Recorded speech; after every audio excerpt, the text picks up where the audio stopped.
Yo, what it do, beautiful people? Thank you for coming to this platform. I am Gene Williams, and this is Unbreakable Souls. We're on episode 11. My goodness. Welcome to the room, my brother and my co-host, Coach Gary Newsom. What's up? What's up, beautiful people? Coach G in the house, man. What's up? How you doing? Yes, sir. Man, doing great, man. Nervous about this subject matter, but I'm great. Real talk, bro. Real talk. Real talk. I can't keep it a buck. I'm nervous, man. I can't deny that, bro. But yeah, man, as you said, I heard you in the intro, Unbreakable Souls, episode 11. So I mean, it's actually 10.2, but or 10 and a half, whatever. But it is 11. So we're gonna take number 11. We're gonna, we had to break this one in the twos because we coming strong today. We're coming with divorce and separation and parental alienation. And I know from a personal standpoint, these both hit home deeply with us. That we might have needed some secret sauce. Oh yes, some liquid courage to start the show, man. But it's all good, bro. It's all good. You know what I'm saying? Like the saying goes, what doesn't kill you only makes you stronger. So Okay, well then let me hit one more. Yeah, right. Yeah, hey. Cheers, brother. Cheers. Clink.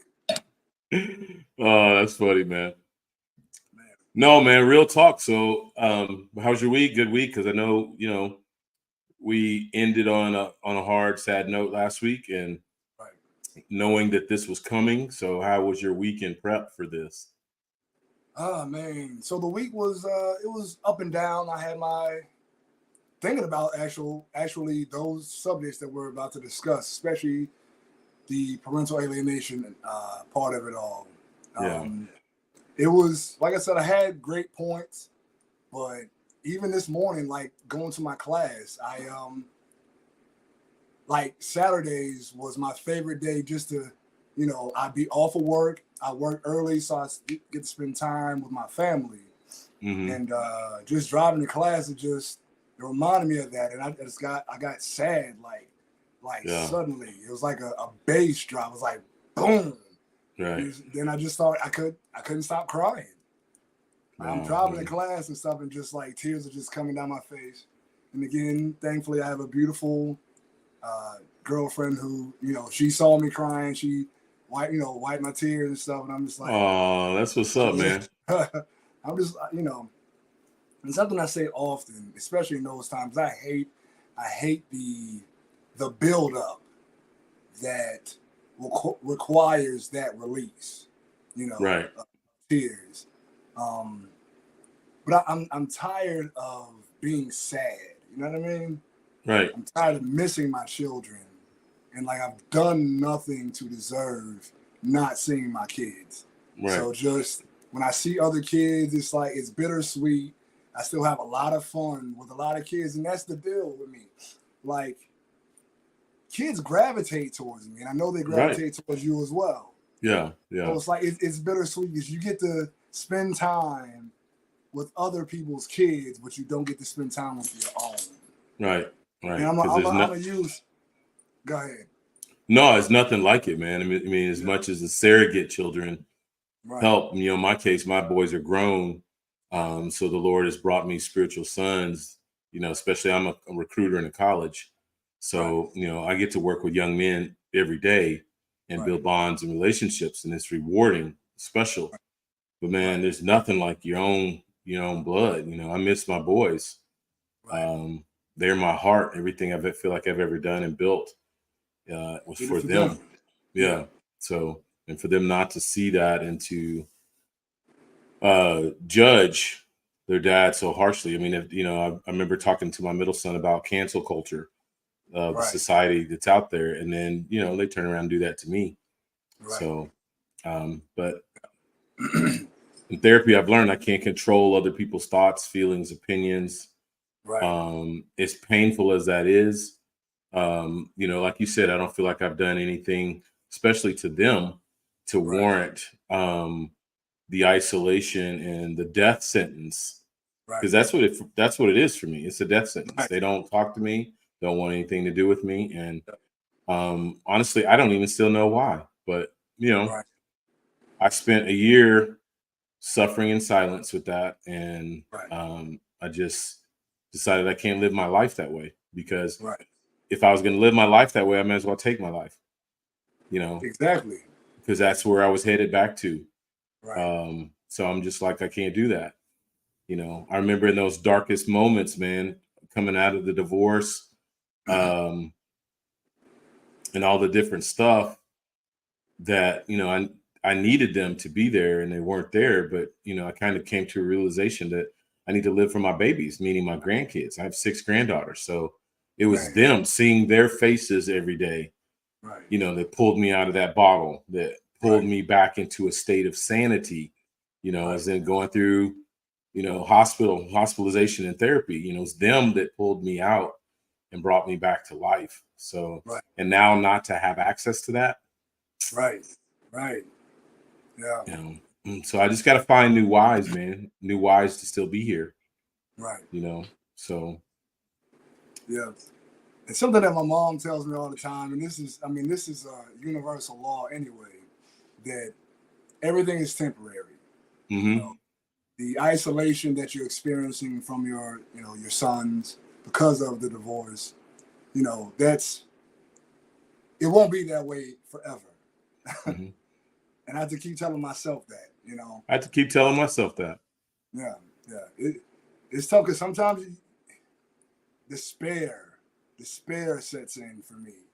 I know for sure. Like I just be like, man, like my daughter hates me. Like what have I ever done for her to hate me? Like that was my best friend. I was her protector. Like I was the one Right. that, Mhm. I'd be going all day working and come home and she wouldn't leave her room until I got home.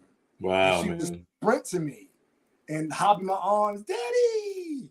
I miss that. I haven't heard my daughter call me daddy in over 3 years. I Wow. haven't gotten a hug from her in over 3 years Wow, man. because I'm of sorry, bro. that. I'm so sorry. Yeah. I'm so uh, sorry. I'm so sorry. and you know, man, I mean, you know what?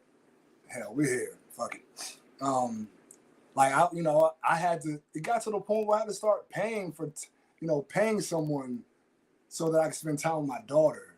You know what I mean? Like paid Mhm. visitations. Like I'm paying $150 to spend 2 hours with my daughter in a public place with someone supervising me.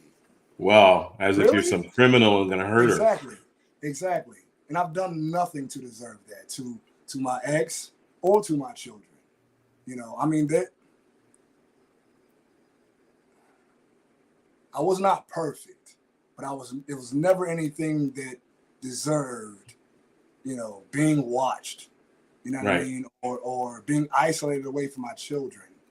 We all deal with stress and depression, and for me in the relationship that I was in, it was a lack of ability to communicate with my partner in an effective manner.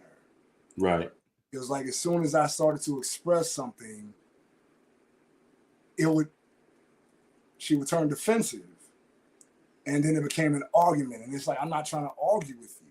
I'm trying to Right. express my feelings to you. Yeah. And I, another thing that I hate with a passion, and I have to check myself on this too. In the heat of passion, don't interrupt the person that's talking. Actively listen. Hmm. And when you're trying to express yourself and the person constantly cuts you off, it's like they don't care about So how your you feel. words don't mean anything. Yeah. Exactly. And so I would get angry because it's like I grew up feeling like I couldn't speak my mind. I couldn't um, openly say, "Hey, I don't like this. Or I don't like that," you know. And it was Yeah. that way, but it was worse. You know what I mean? It was worse. Like it was always like I try to speak to you, and it turns into an argument. So either I go off or I shut down. Hmm. And I was tired of that. You know what I mean? It's like after a while, it's exhausting. I And then feel that, man. you feel like the the strength that you built is like slowly chipped down, like someone is taking a chisel and a hammer and just breaking down your strength. And after a while, it's like you start to do stuff that you know is not you. I became a person that was always on edge, so I'm always tense. Like when you're walking on eggshell at all times, it's not a good place to be because you don't sleep well. You're always in a state of stress, and then you can't talk to the person. So it's like, what do I do? Yeah, What do I do? I feel you, bro. I'm just sitting here thinking though, as you're talking, I'm wondering, are they following us? Probably so. No, I'm talking about our audience. What I'm saying in regards to that, we are talking about. So, what we're going to talk about today is divorce and separation and parental alienation. So, divorce and separation. We want to really talk about discussing the feelings of loss, grief, and really upheaval that can accompany the end of a significant relationship. We want to address the societal expectations around masculinity that make it challenging for us as men to express our emotions and to seek support during these difficult times. Right. People have to understand. So that's our first point we're going to address today, divorce and separation. That's where we started. And I know we just kind of jumped in without any structure, but this is raw for us, y'all. So give us some grace. Very. Give us some grace here, because you have to understand that divorce is a ripping of flesh. Right. So when two people come together and bond in holy matrimony and you make love and all of that, and you have soul ties, so many different soul ties in a marriage, proximity soul tie because you spend so much time together, the sexual soul ties, there's Right. just so many different things. Mental, so when emotional. mentals are tied, your body, your physical, your soul, your spirit. So when you get divorced, it's a ripping. Right.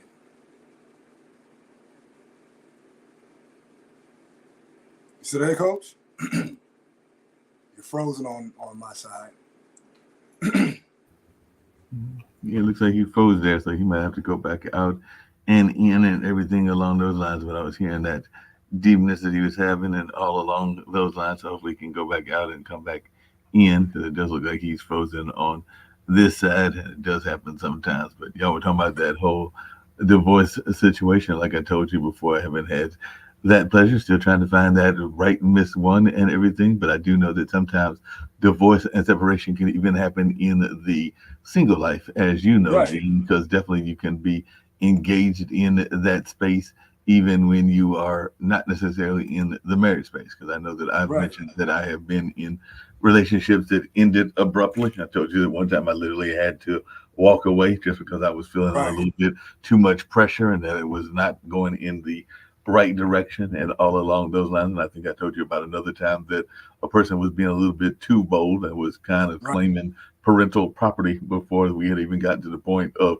being in the relationship or having a official relationship. And I do remember that there was, that might have been that same lady that was making those kind of like random, non-random trips to the diamond and jewelry store just to try to talk you into getting married, even though you might not have been in that mindset at that particular time. And I know one thing that women talk about a lot, and I'm not sure y'all's thoughts about this, and hopefully Coach will come back and y'all can get more into the parental separation and the parental stuff that y'all are going to talk about. But I know a lot of times women talk about men that they feel are not willing to commit. They call them commitment phobes. And I know that I've been accused of that at times and all along those lines. But I just wonder maybe if you could explore that for a little bit while we're waiting for Coach to come back, because I do know that sometimes even plays into the divorce conversation, because sometimes women are feeling that they're not getting the right level, and men too, of what they want in the relationship. Right. Yeah. So when you connect with a person emotionally, mentally, sexually, that's a bond. It's a marriage, regardless if you have a ring or not. Like it's a spiritual connection. It's a spiritual bond. And when have created that bond and it's broken, it's heartbreaking because you've invested you've invested energy and time and and love into a person, and then when it breaks down, it's traumatizing. Mm-hmm. It's definitely traumatizing. Man, like relationships are tough. Like when you two people who have separate mindsets, separate lives, and you come together and create one together, that's a bond. Like soul ties happen on so many levels. Right. And when in the separation, when it happens, it'll break you if you don't have the proper protocol to help you process the feelings. Yeah, and sometimes it can also be some mental aspects that go in there as well. Because I remember another ex, and they had a lot of trauma in their life and everything. But probably the most traumatic thing, this was probably multiple decades ago, and everything that probably gave me a clue that it wasn't a good relationship. And all along those lines was earlier before the show, you were talking about how, and I'm not knocking gun ownership. People have every right to have guns and go to ranges and things along those lines. But I do remember one ex that used that kind of knowledge almost as an intimidation factor. So, when you're in the middle of a sexual relationship and all of a sudden a gun comes in the middle of the play, and so they're letting you know that they've got that in their arsenal, for lack of a better term, and everything, it can definitely do some mind tricks on you and everything. I do remember that was one of the things that took place in one of my relationships many years ago. It's like, I don't even know where the thing came from. It might have been under the bed for all I know, but they just kind of like popped it into the relationship, and you're sitting there going like, well, one, I didn't know you had one of those, and two, I'm not trying to get taken out of this world in this particular situation because you are feeling that the relationship isn't going the way that you want it to go, and all along those lines. So that was very kind of intimidating, but also very mentally abusive and emotionally abusive when you just have a weapon coming out of nowhere, because I had no clue that the person, I don't even think I knew the person that owned one. I mean, I have some friends that have guns, not just you, but others as well. And some of them are even females. I'm not knocking females for having weapons at their disposal, but if you're in the middle of a relationship and it just pops up out of nowhere, that can definitely do some head tricks on you. So I know that took place some 15 or 20 years ago. Yeah, that's a total manipulation. So they're gonna present a gun, to manipulate you into doing what they want you to do. Right. Like so in essence, you just threatened my life. Right. You just threatened my life. So I'm about to get out of here because I don't want to wake up dead. Exactly. Exactly. Man. But I mean, man, just relationships are, because we all have our trauma. Like we've all come from something that we've experienced before. So to basically force you to do what they want you to do, you know what I mean, by presenting a weapon into the relationship is first off a death threat, right. and a total manipulation and control. Yeah. And that's when you wait till they go to sleep, take the gun, and get out. Exit stage left and everything. There you go. And I did not exit stage left immediately, but I did exit shortly thereafter. Because I was sitting there going like, this is a little bit too scary when that is popping up out of nowhere. Like I said, I don't even know. And we were in the middle of a intense, because it was a very intense relationship. I think they were a fellow water sign and everything. And when they pops up out of the middle of nowhere, like I said, we're in the middle of some heated moment, and all of a sudden that gets introduced into it, and it's not even introduced like some people introduce a whip or some other things as part of the sex play, but it was not part of the sex play. It was just like you said, a tool of manipulation and all along those lines. So I'm sitting there. Wait a minute, what did I walk back into? He like the whips. Hey, listen, bro, that's a whole nother show right there.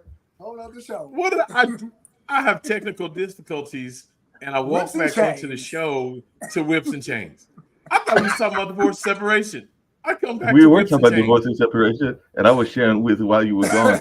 I was sharing with Gene a couple of incidents that happened in my own life. I said that even though it is something that you folks that have been in marriages or in long-term relationships are part of, that it can impact those of us that are in single life as well. So I was just refreshing his memory about what I had told y'all about last week, which is the young lady that kind of had He's going to done the some diving store. manipulation with the house and trying to claim the household of my mom and everything. And in Right. that space, but I was also mentioning, which I had not mentioned in the show before, another young lady decades ago that within the midst of the relationship introduced guns as part of the relationship dynamic. So she was letting me know if we were having a hot and heavy moment that she had that gun there. It's like a form of manipulation, but also a threat as well. So that's what we were talking Oh, about. She's So threatened my life. yes, she pulled out the pistola and was like, if yes, we Right. fight, Like, okay. oh Okay. yeah, they'd have been trying to walk her out the door. You know, yeah. Like I armed. said, You have to arm yourself and walk her out the door. yeah. Well, and I was not. I was in her property. Exactly. That's what I'm saying. I don't know where Oh the yeah, weapon. I don't even know where the weapon came from because I don't know exit where the stage. weapon. Yeah, Yeah, yeah. There I you don't know where the go. weapon. As soon as you threaten Now my I Okay, life, get it's why time we. to go. Okay, yeah, It's now time you to get where go. we were going in that conversation. But if you want to yeah. turn it back over to you, I do have to teach you about something just on a lighter note and everything about that line because you had said something that many people on this show, because I've got other friends that are been in long relationships, been parts of extended families and everything. But I'm trying to figure out, Coach, because you don't have that much gray hair. I've got more gray hair than you do and everything. And you said that you have, if I heard you correctly, I think it's something like 4 or 5 kids and 6 grandkids. I'm going there like I need to know where Coach found the fountain of youth because somewhere he's found it and all along those lines because he does not look a day over his age. So I want to know where you found the fountain of youth and whether I can get a copy of it or get some of that drink as well. Because it looks to me like when you said 6 grandkids, and I have a very dear friend of mine that has got, as a matter of fact, that her grandkids are uh, at the salt of her eyes and everything because she's very much in that single Right, space and all along those right, lines. But every time she right. talks about her grandkids, she gets more joy than her kids because they've got some parental kid issues within that family. I'll just leave it at Right, that and everything. But, right. but whenever she talks about her grandkids, I'm sitting there going like, I think those are your kids. The way that she talks about it, just because of that joy that comes out of her voice. But just coming back to you, Coach G, I'm going like, there is no way that he is got 6 grandkids. That's like impossible. The man's only like about 25 or 30 years old. So I There we want to know where go. you found the fountain of youth at. Do that times two, Mark. I'm actually 53. I have 3 adult sons. Dante is 33, Dex is 31, and Devin, I believe, is 26, 27. And between Dante and Dex, I have 6 granddaughters. Wow. 6 granddaughters. So, yeah. Yeah. I mean, Have I y'all started introduced? marriage at 18. I was 18 when I got married. We were together, married 32, together 34. Wow. So long time, man. It's like 68% of my life, Yeah, Right. So she was all I knew. Right. yeah. I grew up with her, literally. Yeah. I Literally. was. So I was 20.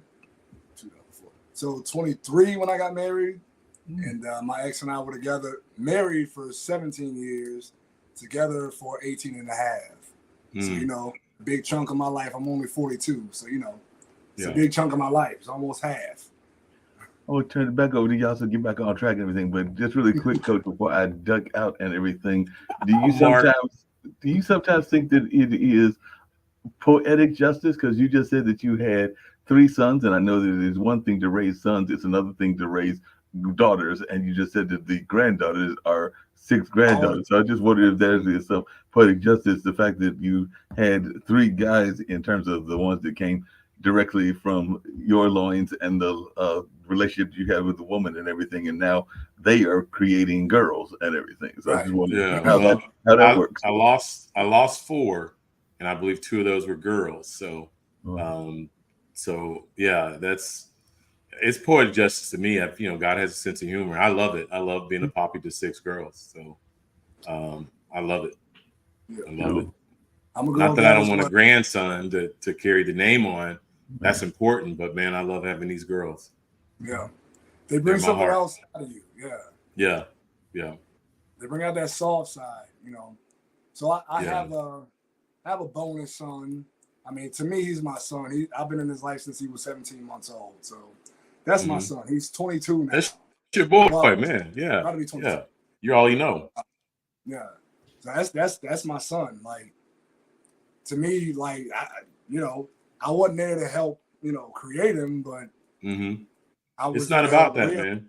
Yeah, right. I've learned, it's not at all. That's important. Obviously, you be the one that was there to create the child, but it's the father is the one who's there in their lives, who's doing the grind, the day to day, right, with them to help form them into the young man or woman that they have become. So, yeah. Sorry to bother y'all again and everything, but that actually raises an interesting question. How important do you think it is when you're in relationships to stay connected? Because, like I said, I think I've told y'all before on the show that I've had some relationships, some that have been short term, some that have been relatively long term, none that have been extensively long term, the kind of years that y'all are talking about and everything. But I do have some friends that I was dating, and I got to know their kids, and in some cases, the kids and me have actually stayed in greater contact than I did with the actual ladies that I was dating. And in some cases, I regret to lose in touch with some of the kids that I knew quite well. But because of that separation and because of the fact of them going their different paths, and there might have been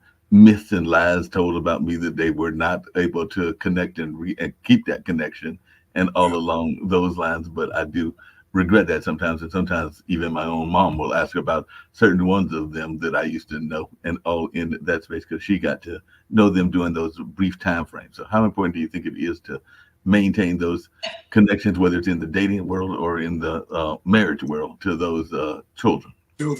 Extremely, because as the kids are growing up, like, you are a father figure to them. Whether you're their biological father or not, your energy is something that they're going to remember. Right. And it's very important for you to stay connected to them so they have at least some sense of normalcy as it pertains to a paternal unit. It's as a kid who, now my parents were married until I was like 4. They got divorced, which is a big thing. In essence, the point is, like, having that connection to a paternal unit, especially when the paternal unit is the one that provides that structure for you, that protective property, that as a man, it teaches you how to be a man. And as a woman, it teaches you how to look for a partner that will be a perfect fit for you. Because, I mean, think about it. As men, we marry our mothers. I mean, that's a fact. And as women, we marry our fathers. Why I say we? Like, I'm a woman. But women... You got feminine side in it. Your father, right? I'm both, y'all. Hey! I know what you meant. No, but it's extremely important to have the continuity of a relationship with a strong male. What's the word I'm looking for? And sometimes the continuity you don't even recognize, because I know that in my case, my mother and dad were married, because I think I told y'all before on the show, they got divorced when I was in college. Malik, my younger brother, would have been in, I think, either high school. No, he's 7 years younger, so he would have been about junior high and everything. And I'm sure that the divorce impacted him differently than me, because I was gone and away. I think I got a phone call that they were getting divorced or separated and then divorced and everything, whereas he was going through that directly. And even to your point, Gene, and everything, sometimes when I look at my dad's other half, because he's been together with Linda. He's got a couple other girlfriends, but Linda has been his longtime lady love, and they've been together for longer than he was with mom. I think they've been together for about 25 years or something like that. And a lot of times people would see her and see my mom and not see a lot of similarities. I mean, she's a Jewish American lady and is definitely from the white side of the fence and all along those lines. A mom is definitely a sister and definitely in that space. So people would be like, don't necessarily see the similarity, but I can say that they are both strong women and strong women figures. So if I think about it, there is some similarity and a type that dad likes. See, like somebody that can be intellectually stimulating to him, because I think that both of them are intellectually stimulating women and all in that space. I'm sure that part of their relationship was whatever that physical aspect of. Part of it created me, and of course, me and Linda has got her own kids, and they haven't got any kids of their own that they created. But I do know that she is very intellectually sound person, and just like I know my mom is. So I'm thinking that intellectual stimulation is what that common bond was that you're talking about. So if people saw like a picture of Linda and a picture of my mom, they'd be like, what is the commonality? The reason Jim, that's my dad, would be attracted to these. But I'm thinking it's because he's attracted to those that are intellectually stimulating him and that he can relate to in that sense. Right. And also the person who's intellectually stimulating, it helps you grow, because this person who's, basically your intellectual equal, they can challenge you to grow in ways when you're stubborn or stuck in your ways. And that's what you want. You want a person who not only supports you and helps you. First time visitor. Yeah, right, exactly. Hey, the official King Rose, first time here. Good day, Kings. Hey, good day, King. Good day, bro. Good day. We definitely need that. A person who pushes us to be the best version of ourselves and doesn't let us slack. You know what I'm saying? You need that. You need that person who's gonna be like that poker. Hey, you're doing wrong. Hey, no, you got to be more focused than this. Well, you've been slacking on this. You need somebody who is that person who will see you as you are and recognize the potential in you, and then helps you, manifest that. Bro, that's so good, man. Yeah, that's so good, because that's what's I had to pivot, going through different experiences in relationships post divorce. I've probably had 3 significant ones post divorce, but I've learned coming out of that exactly right, intellectual, emotional intelligence. right. So when I say ride or die, that's what I'm talking about. A woman that understands me, sees me, that I can have deep, longing conversations with on various topics, not just one thing. We can talk faith, we can talk, our goals, we can talk about the hard things. She's not afraid to dive in and talk about our differences. Just everything. It's not about looks. The word tells us that beauty is fleeting. So, these men that are out here hooking up with women just because she's fine. Yeah, she's fine today. Right, exactly. And I get to a degree, if that's your woman and you marry her and all that, she's going to always be fine to you. But I'm saying the beauty is fleeting, man. That's the beauty of her is going to check out at some point. And if that's all you've invested into that relationship, man, you were waiting for failure. So, Coach, along those same lines and everything, but you got some people that are so busy wanting to sign the fine woman, that woman that is very much appealing to the eye, not just to themselves, but to others as well. And just like you just said, there is no guarantee, and I'm not wishing ill on anybody, that they couldn't go out into the world on today and be in a car wreck and not be the same kind of person that you were when you were first involved in with them and everything. And then the question becomes, are you willing to stand up with them doing those heartbreaks and heartaches? Because I've got a couple of friends that have had their women have some significant surgeries, ranging from heart transplants to, I think one was involved in a kidney transplant and a number of other things. So we know that you really got to be devoted to the relationship to stay in that relationship, because there's no telling what's going to go in that context when it is something that is life-threatening. Well, it can be something as simple as childbirth. You could produce a child together, and then men lose interest in their woman because now her body has changed, because their investment was all in the physical. Exactly. So, that's temporal, man. That's going to be a constant change. I think your investment has to be in the wholeness, the eternity of that woman. That was some of the main reasons of my divorce, man. We grew apart and became different people because we never invested in learning who we were. First of all, we were 18. I was 18. She was 16. Get married. So we were so young. We weren't even, of age to make decisions.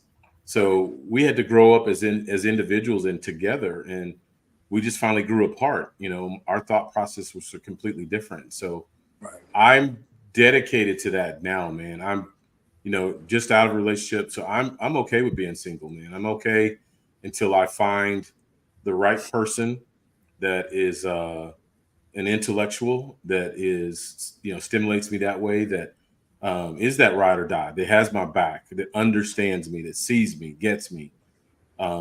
Because I'm different, you know, and I take pride in being different. I don't want to be like anybody else, Yeah. you know. Yes, sir. I want to be the exception. Right. That's what divorce has taught me, man. That Right. I want to be the exception, and I deserve an exceptional woman.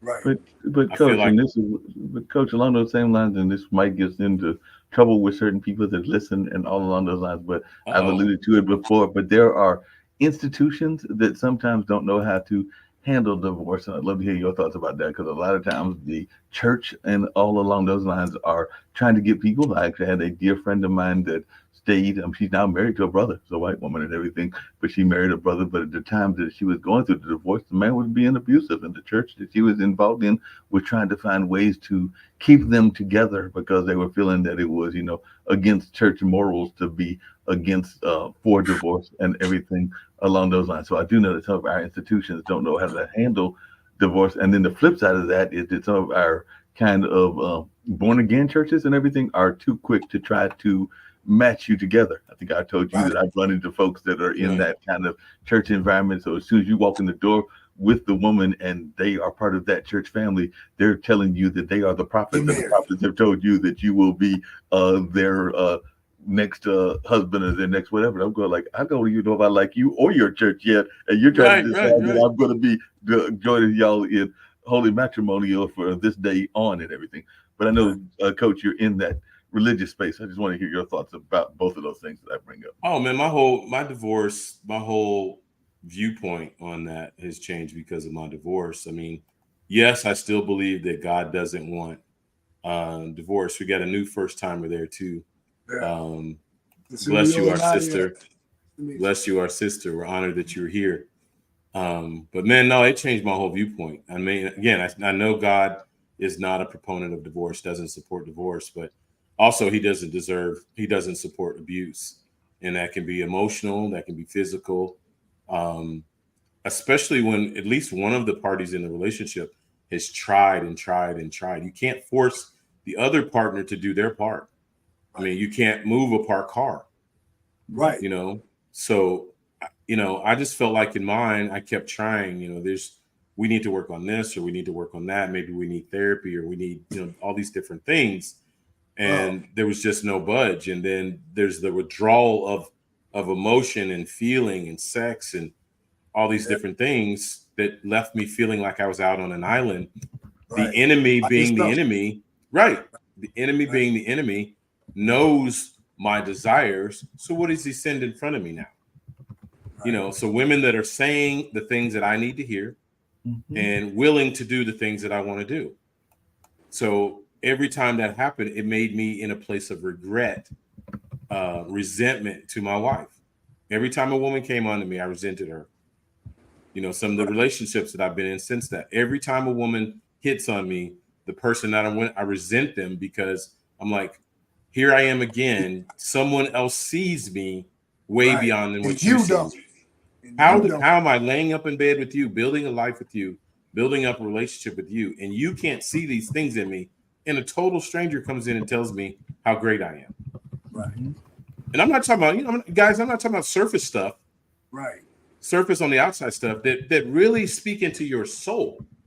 Again, I'm not making any excuses for guys that, you know, if we get out and do things and we cheat or whatever like that, that's not an excuse. But I'm saying a lot of times, men and women, we get in these spaces with help and support because we're left uncovered. Yep. You know, our partner left us wide open for the assault of the enemy. And that's And why then my they're mad. viewpoint is, Yeah, say it again. I said, and then they're mad. Right. And they're mad, and others sometimes show you the attention that I you will desire, tell them myself as well they as every won't time, show it to you. because sometimes we also get caught up in things that we think are not necessarily cheating, but if we're being perfectly honest with ourselves, it is a form of cheating and all along those lines. Because I'd be lying, and I'm not gonna lie to my two brothers here if I didn't say that there were times that I was involved in online relationships, for lack of a better term, and everything. But that is a form of cheating, and I had to get older and understand that, to understand that that was a form of cheating, because I was not feeling comfortable in the relationship. So I turned toward online situations and all along those lines, whether it was, Black Singles, which used to be back in the day, or whether it was an online dating site and all along those lines, and don't even know whether the people were real on the other side or not, but it was an escapism. Exactly. Tool. Yes, exactly, man. See, that's me. It's been escapism, trying to attain or to gain those needs that my partner wasn't providing. I mean, not by any means defending, protecting. It was wrong. Right. But again, I say I didn't get to that space by myself. Right. And then when you go back to the partner that wants to take no accountability for the things that they didn't provide for you. Right. How did these other people who don't know me from Adam speak life to me? Right. And you know me. Right. But you can't speak life to me.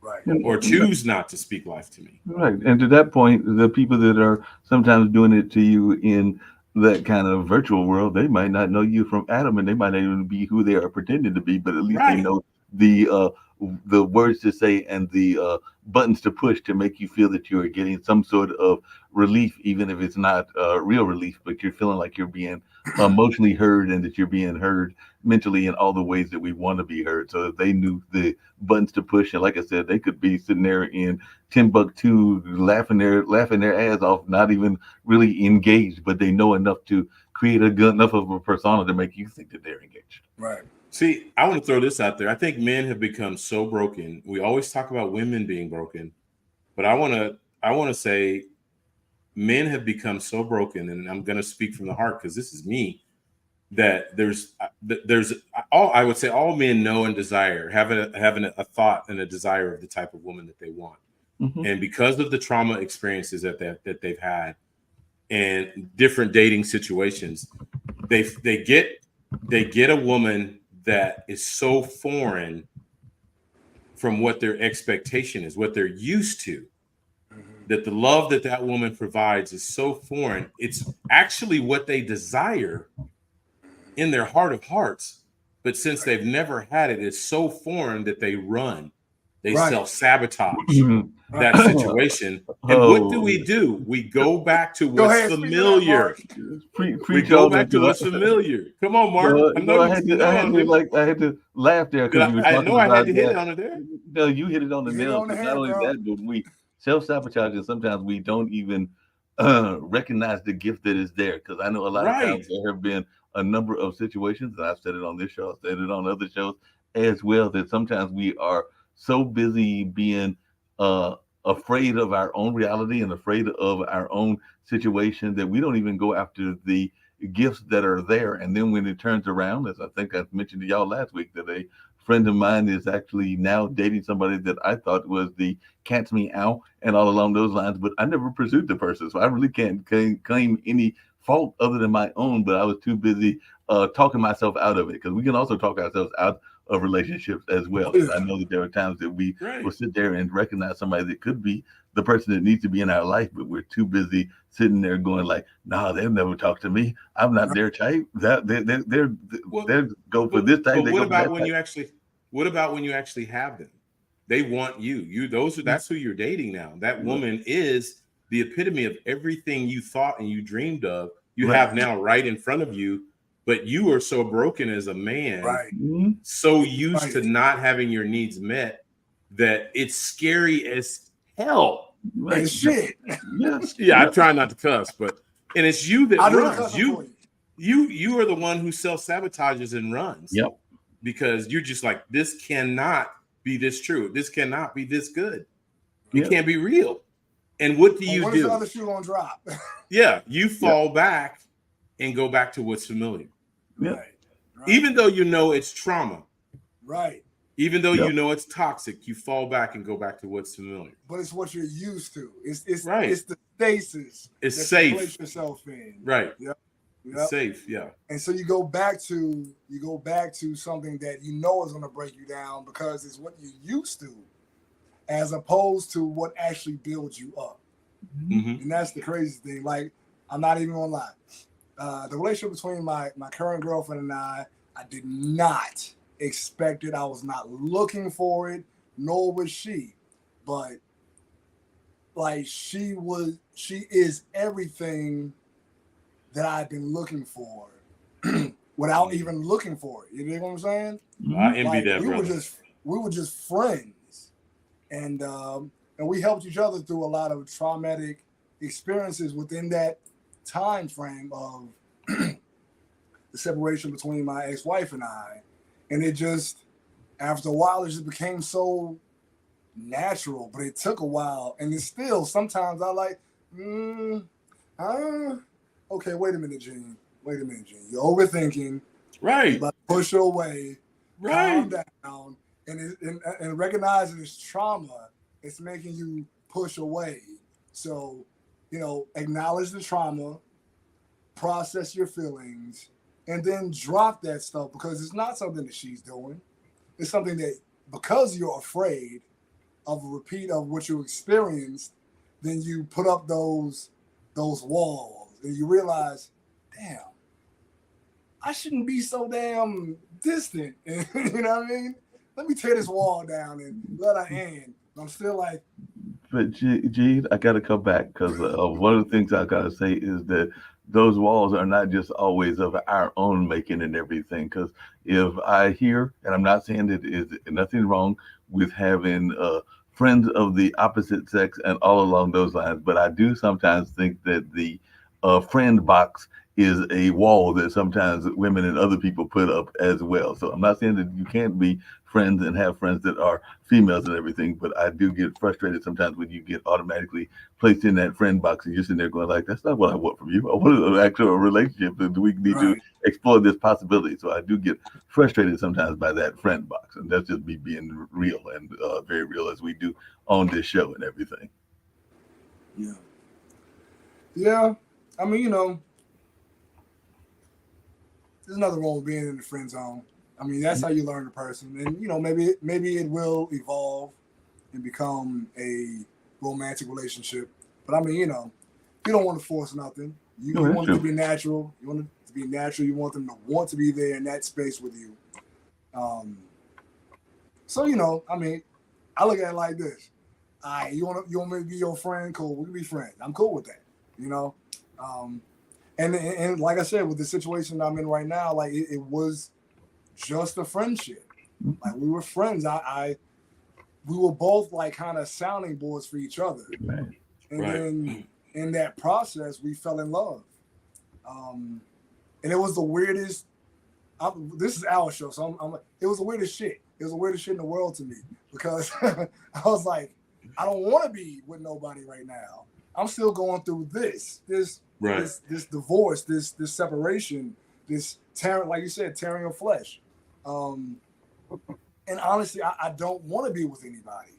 But it was like the more I was around her, the more that I wanted her to be around, And that's kind of how it goes when you find the one that you're supposed to be with. It's not forced. Actually, you probably be trying to run. It's like they got a bungee cord to pull you back. But James, this is for both you and Coach, because I know a number of people, both men and women, that I've been talking to, and all along those lines. At what point, and this is, like I said, I've not been in that space. So I've been in the space of the breakup, and sometimes they say you even need space in the breakup in the single space as well. But one of the things that people think about in that relationship is there are some people that want to dive right into it as soon as the relationship ends, and there are other people that I sometimes think give too long of a grace period and everything. Because I've also seen some people that don't want to get into a relationship till 3 or 4 years down the line. So I agree that you don't want to rush back into a relationship after you break up a relationship, but I also think that 3 to 4 years might be too long. So I just want to, in y'all's opinion, what is a good grace period of healing for as you end one relationship and go into another? To me, it depends upon the person. Right. It's individual. For some people, it's individual choice. For me, I was wanting to be single for like 3-4 years, but it didn't happen like that. And I'm the happiest I've ever been. But for some people, you may need to be single for a year, 2, 3. So I mean, no one size fits all is a remedy. You get what I'm saying? It may take for you a few months, or may take for you a few years. Honor who you are. Right. Honor the space of healing within yourself, so that you can come to the next relationship with a better mindset, a better perspective, and you can actually feed the person that you're with, and they can feed you as well. Right. A lot of us. Go ahead. No, I mean, because at our age, as you're saying, we have all been through experiences. So any new relationship we enter, most likely we bring baggage into that. So it's of great importance, as Gina said, that we do our due diligence to do the work, right? To heal ourselves before we bring that damage, and then we end up creating secondary trauma to the person that we enter a relationship with, it, or that secondary trauma is now inflicted upon us by the new person. So, I mean, go ahead, Mark. You're saying, to Gene's point and everything, sometimes you don't know the nature of what you're going to get into and everything. I have like I mentioned, I've got that friend and we're just friends and everything, even though we've explored possibility of relationship that is in that grandma zone and all along those lines. But I do know that I have a very good, a cousin of mine that literally his second wife, and he had some trauma in his first wife, and he's somewhat estranged, kind of like what you're talking about with your daughter from his from his only daughter, because he only got one kid that is his. He's got some kids from this. They've been together, him and Bridget, for a number of years and everything. But he's got kids that he has raised that are her kids, and all in that space. But I remember that even though he was estranged from his daughter, and she's gone on to some success, I think, in the volleyball field in college, and now is out of college and everything. But he is totally estranged from his daughter and has very little contact with her and all along those lines. But I also know that when he first got together with his current wife, that his own mother, and I would say maybe even his father, was sitting there going like, do you realize that you're getting not just a ready-made family, but a ready-made grand family? And there was a lot of teasing in that regard, but they seem to have worked it out quite well. And he's a military person, Coach G. So he, like I said, some of that military discipline is probably what helped him in that relationship and everything. But like I said, they've been together for decades. And like I said, I know that one of Emmett's great regrets is that he's not as attached to his own daughter as he would like to be, but he is very attached to his wife's kids and all in that space. So that's a lot of times what you don't know is what God is going to give you, because God might give you something that you weren't expecting, is my kind of point. Because I'm sure that, his aunt, my aunt, his mother passed away. I do not think she was a big fan of him jumping into that relationship because of the fact that it was ready-made family and ready-made grand family. Right. Yeah. Well, I just wanted to throw something out too, real quick. I don't know if they're still here. The official King Rose. He was a first timer with us today, and sincerely yours, Nadia. I'm not sure if she's still here, but if they're still here, I would love to hear their perspective on some of what we're talking about today. I don't know. I think Nadia may have burned out on us because I think her last comment was saying goodbye. But if she's still here, sister, I would love to hear your perspective. And our fellow king, the official King Rose, if you've got something to say, shout out to us, brother. Right. Yeah, definitely appreciate you all for showing up and tuning into the show. Yeah. Yeah. Man, it's been tough, bro. Yeah, it's been tough. Yeah. Did you hear the part I said? Did I fade out on that? The ripping I was talking about earlier? And you literally got froze when you did this. So if you can repeat that, like the ripping of flesh when you divorce or separate. Well, it's literally the best way for me, the visual. I don't know if what's that movie for Easter that Mel Gibson did, the Christ movie, Passion of the Christ.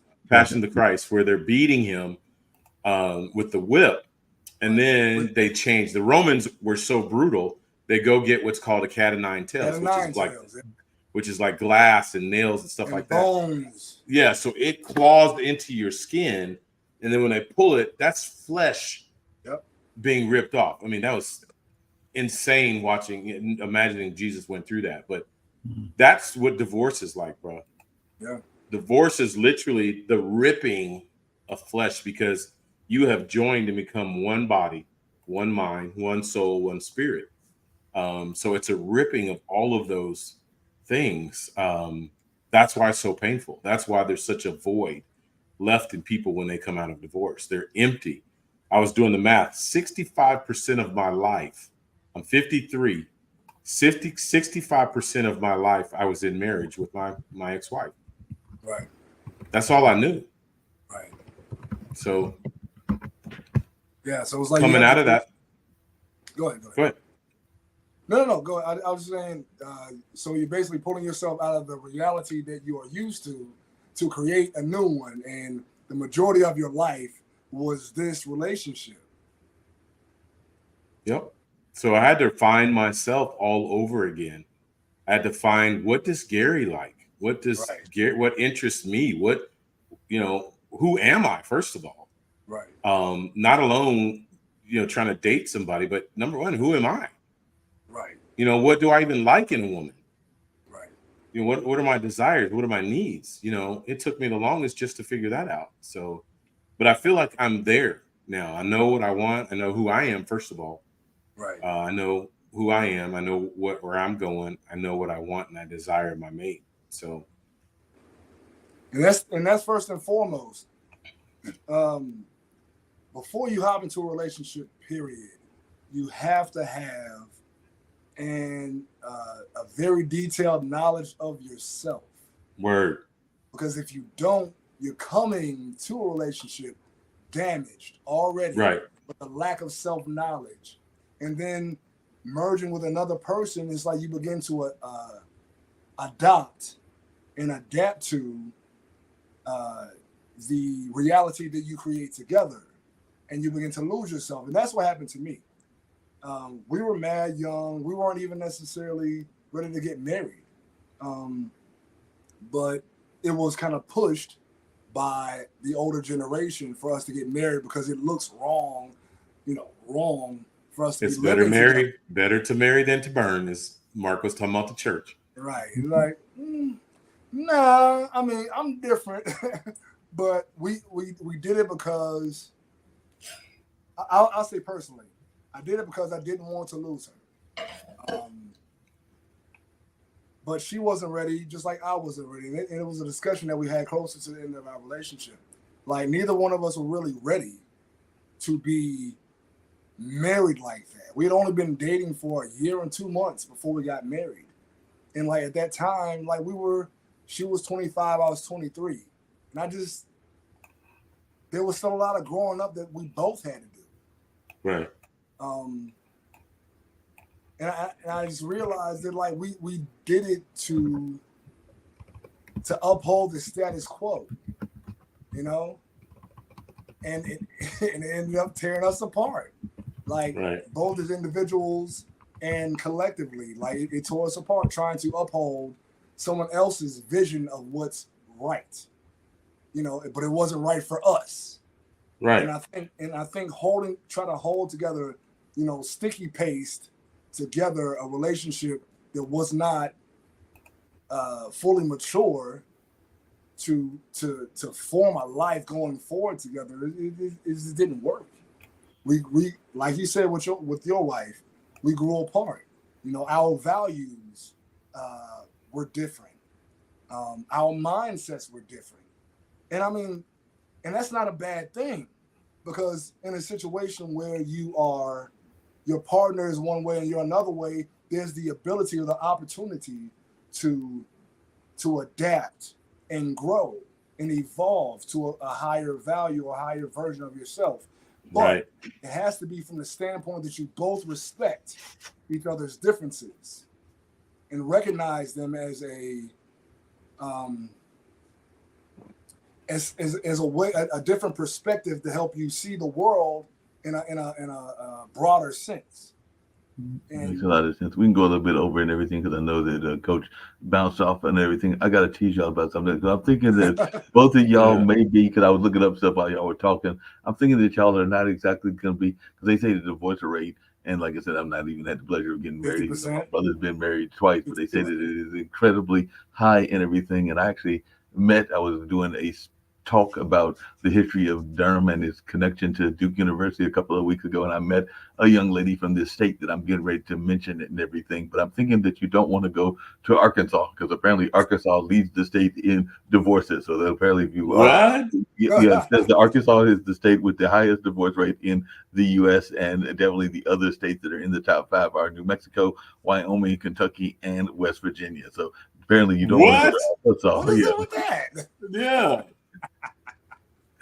That's funny because I was going to pull up some stats too, but Mark, you're already knocking them down. You already got it. You got you. But they do say that.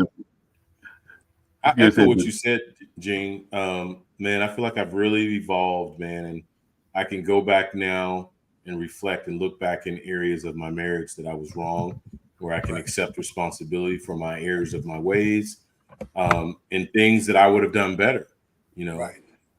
The version of me today would have done a better job of that. And now I can look back in some of my relationships and, you know, the 2 that I ran from, you know, that saw me as me, you know, so that they were invested in me. If I had nothing else on the planet, they just knew I was the only Gary on the planet. So things that I would have done better now in those situations. So even my last relationship, there's so many things I've learned just in this short last few months that I know I would have done better at. So I would have been a stronger man for her. But, you know, we live and learn, man. You know, I've owned my mistakes and grown from them. So, hey, Coach, Gene, I'm a little bit confused because I was looking at these divorce statistics and some of them are not making mathematical sense. I'm going to tell you what I've found. And then y'all tell me how it works out because they're saying, I think it's something like 40 to 50% of first-time marriages end in divorce, and if you have a second-time marriages, the rate is even higher. But then when I look it up, but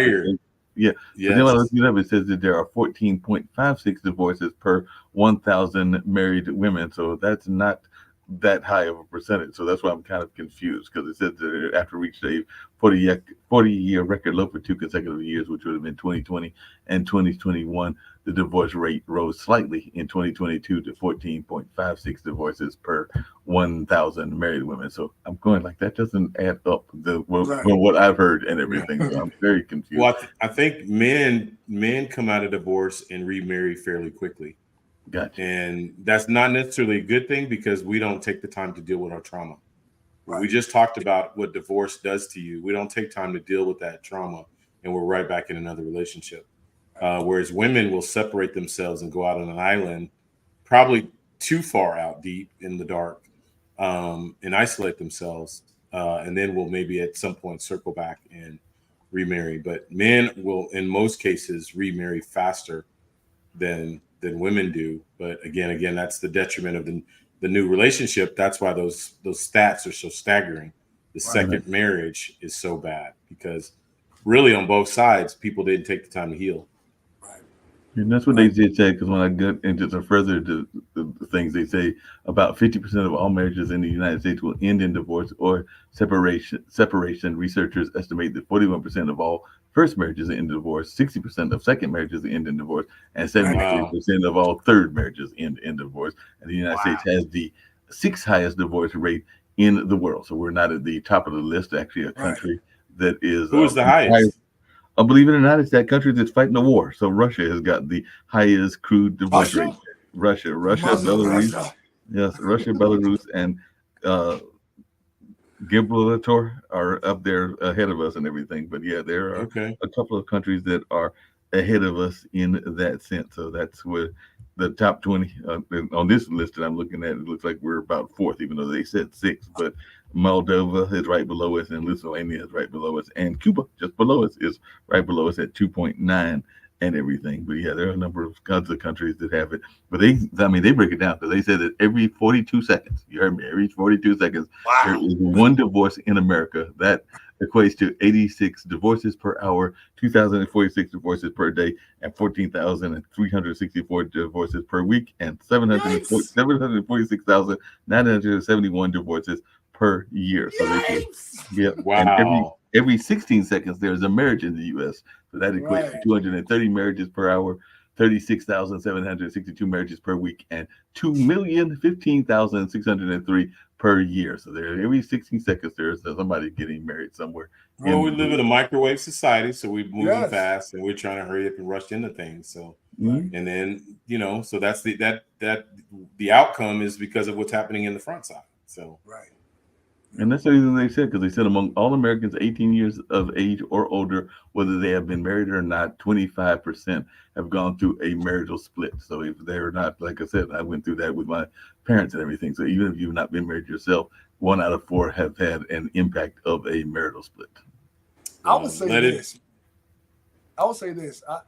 I personally, now that I've been through one marriage, I think that like people shouldn't get married until their 30s, like 30 to 35. Like that should be when you first get married, because you have to take into account that we are in a constant search from from childhood to about 30 or so to find ourselves. Yeah. Brain development. Right, you should be fully established in who you are before you decide to add another partner. So I tell people all the time, like, if I could go back in time and wait till I was like 30 to 35, I'd be in a better place. But you know, you live and you learn. Hey, Gina, I got some bad news for you, because they even broke it down by professions and everything. And you'll be glad to know it's not musicians that are leading the divorce rate and everything, but it is another field that you know quite well because you have them involved in your videos and everything. But apparently, and I hate to tell this because I know we have a major activity that involves it here in Durham, North Carolina, but apparently dancers are leading the professions in with the highest divorce rate, because they're at 43% of the dancers get divorced. Wow. So dancers are leading, bartenders are right behind them, and I can see that because they hear all the stories and everything. And massage therapists are number 3, and then I can see that too. I can see that too. And then they put their hands on everybody. And then the third was, I've never heard of these careers, but gaming cage workers and gaming service workers are number 4 and 5. But I got good news for you, Coach G, because the field, and like I said, I've got some issues with some of your fields, but the field with the lowest divorce rate is farmers, podiatrists, speaking of people putting your hands on you, that's the feet and everything, and clergy. Clergy is number 3 in terms of the lowest amount, because they say that only 5.61% of the clergy get divorced, followed by optometrists, and the lowest of all is agricultural engineers. They only have like 1.78. So if you're in agriculture, that surprises me about clergy, but okay. No, it's not for me, because you got to think about the fact that the church tells you that divorce is a sin. Right. So you're going to stay in a marriage regardless if it's good for you or not. Whether the person is cheating on you or beating on you or not, you're taught to by this position to stay in a unhappy marriage. So it institution makes teaches that. I guess from that perspective, And they got some other interesting one. Entertainers, the overall field of entertainers falls in the middle. I think it's 28.4%. Really? 28.4% is where it is. So it's in the kind of middle, and law enforcement is even lower. It's like 14.457%, and doctors and surgeons are at 9.23. So yeah, I can see the doctors. I figured law enforcement would be way up there. Yeah, I would think so too, but it says that law enforcement, and it varies, because it says that the bonus law enforcement and police divorce rate is 14.47%, while the rate for correction workers is 21.3. So if you go work at corrections, there's a good chance of possibility you're going to get divorced and everything. Right. Wow. Yeah, it makes sense. Man, I mean, we can have a whole nother conversation about how like jobs create trauma that affect your personal relationships. Right, you bring that home. That's a whole nother show. Yeah, and correctional facility, you see nothing but trauma all day. You see nothing but trauma.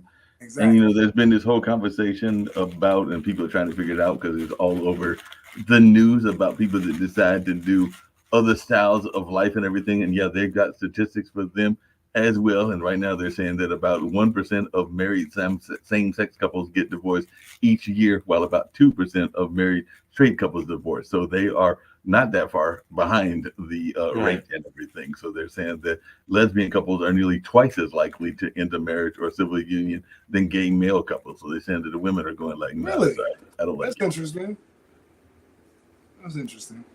Yeah. Well, I mean, I know this has been a hard topic, man, but I'm kind of excited about next week. Yeah. Race trauma. Lord. What kind of trauma? Woo! Race trauma. Okay. That's our topic for next week. What kind of trauma? Race. Race trauma. Yes. Yeah. By the way, just as we're heading out the door, they did give the reasons, and y'all love this, but and I don't know if y'all want to think about it, but they did a survey of the reasons that people were getting divorced and the percentages, and 73%, kind of what you were alluding to, Coach G, it was a lack of commitment. So lack of commitment was the number one reason. 56% said they argued too much. 55% blamed it on infidelity. 46% kind of said what y'all just said, which is that they married too young. 45% said there were unrealistic expectations. 44% said a lack of equality in the relationships, and 41% said lack of preparation, kind of what you were just talking about, for marriage and everything. And 25% said domestic violence or abuse. So that was actually the lowest amount with that domestic violence or abuse. But there was a lot of that lack of preparation. The lowest was abuse. Domestic violence or abuse was the lowest. It was the number one reason for divorce was given was lack of commitment. See, my top 5 was communication issues, infidelity, financial disagreements, incompatibility or differences in values, and number 5 being emotional and physical abuse. So, Gene, even in the list that I had prepared for us, I did a top 10, but it was number 5. Yeah. And even what y'all talking about religion, because they could go down there too, because they said if a person has strong religious beliefs, the risk of divorce is 14% less, and having no religious affiliation made you 14% more likely to get divorced. And if you were an evangelical Christian adult who had been married, there's a 26% likelihood that you've been divorced compared to 28% for Catholics and a 38% chance for non-Christians. So it varies depending on your style of religion as well. Right. Well, you gotta marry someone that you're equally yoked with. Now that's one thing faith teaches that I believe in. So, agreed. And even that equally yoked, because that even comes down to, since y'all gonna talk about race next week, sometimes people even in the race conversation are wondering about the political affiliations. Because I do know that there have been times that I have dated folks that I did not necessarily have the same political viewpoints as they did, but I found that it's usually easier if you are having that like-minded kind of belief system. But and apparently they're saying that and I can see this too, that conservatives are least likely to be divorced because of the way the conservatives paint divorce and everything, where they say liberals are 37% and moderates are 33%. But I can see where the conservatives would be the least likely to get divorced, just because of the way that a lot of times they paint divorce as being a negative part of society. As a sin. Right. Well, man, I appreciate you, Gene and Mark. I mean, Gene, really for being vulnerable, man. I know divorce and separation, parental alienation, which we didn't dive too much into today, but man. But we did. You know, well, I know we did. Yeah. I mean, that's just powerful, man, that, you know, men are going through some real pain out there. You know, there's some good fathers out there that want to see their kids, and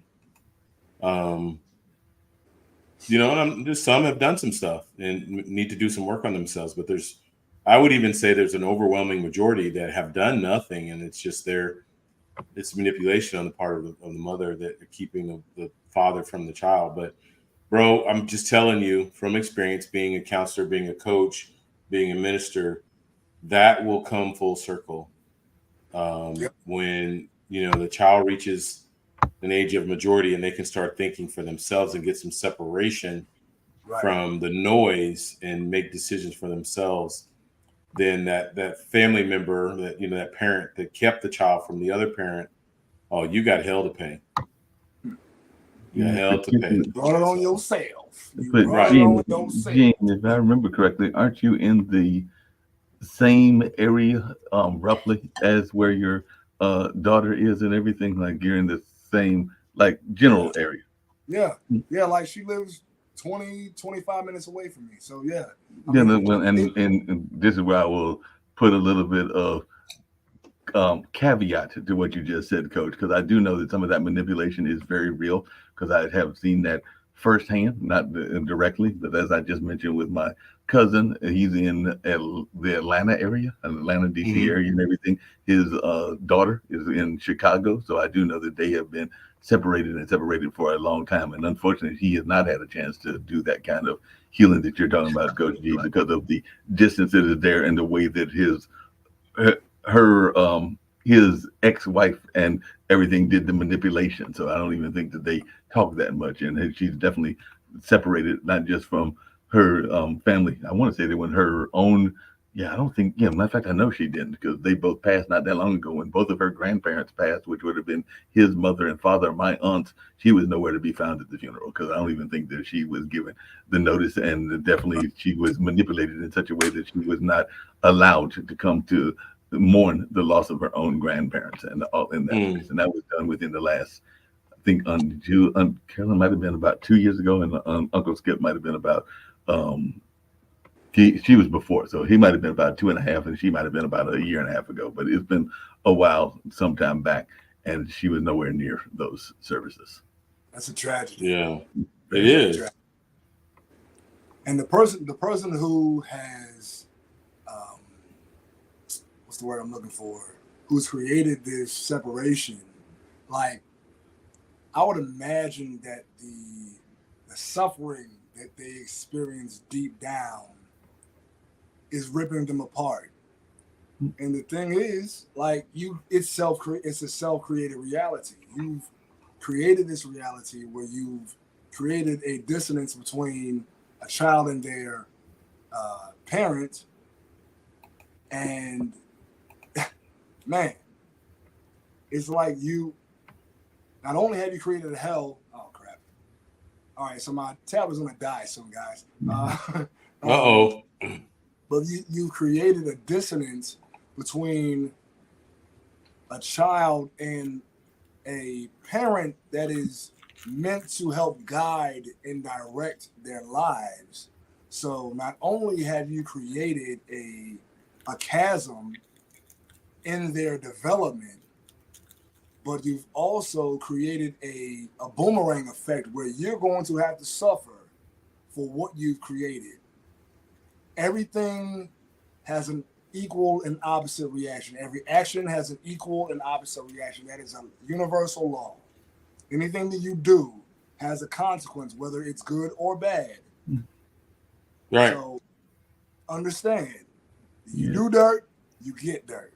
You get dirt back, and not only that, like you just said, they have totally been separated from an entire side of their family that they may never know and everything. Right. Because, like I said, it's not just the aunt and uncle that I was referring to, but I know that my mom and her sisters have had very little to no dealing with that particular individual as well. So that's what I'm saying. They've lost an entire side of their family that and who knows whether they're, hopefully at some point they will realize that. And we've all heard the stories about people that later on, as they grow up and realize that, they reach out, but sometimes that's decades or multiple decades in the line and everything. But hopefully at some point they will realize that and reach out to one of their cousins or reach out to one of their fellow family members and try to learn more about that side of the family that they have been alienated from and self-alienated from.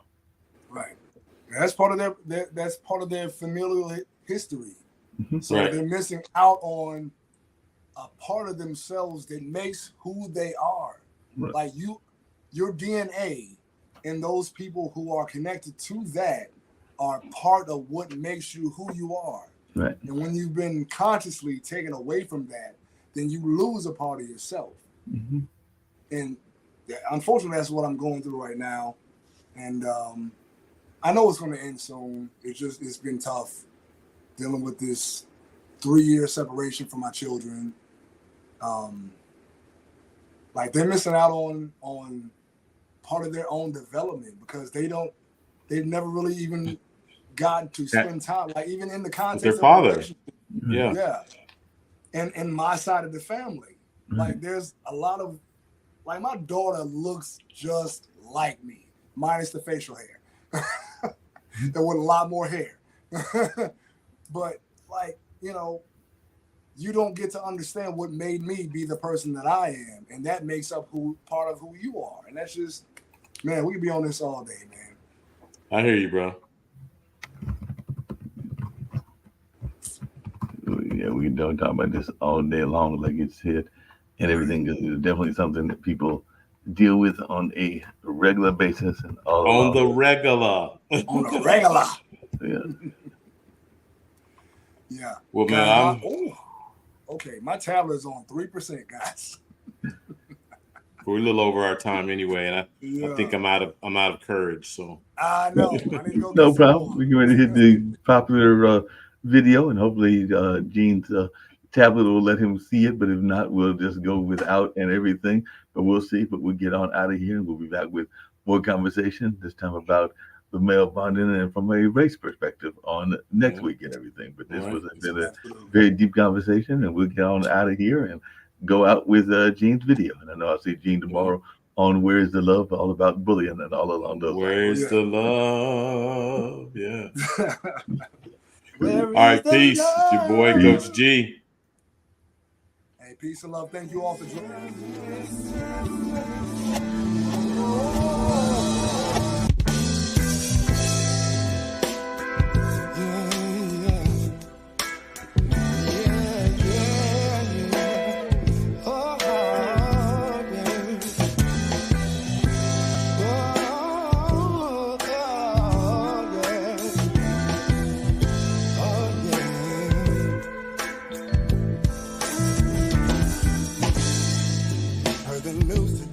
The police took another life. Gunshots rang out, even though he had his hands held high. Yo, I'm sick and tired to walk my brother's short lines. Need to come together, set a plan, and then mobilize. Oh, what are we gonna do? What are we gonna do? What are we gonna do about all the hell that we're going through? Now stand up, shout out into the walls of Babel on your feet. Stand up, come on y'all, and let's make some history. Stand up, rise up and know you ain't gotta follow, you can lead. Stand up y'all, we can do this, you and me. Monsanto monopolized the whole grocery line. So we all gon' have 12 toes, 3 thumbs, 3 lives. If we keep being sheep, these wolves are gon' rob us blind. Let's occupy our mind space, cause the revolution won't be televised. Oh, what are we gon' do? What are we gon' do? What are we gonna do about all the hell that we're going through?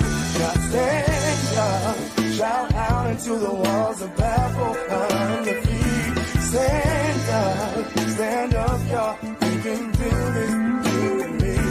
Stand up, rise up and know you ain't gotta follow, you can lead. Stand up, y'all, we can do this, you and me.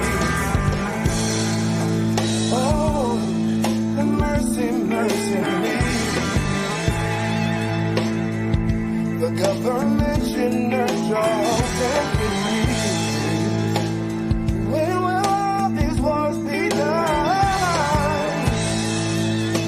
Hopefully before another moment has the money.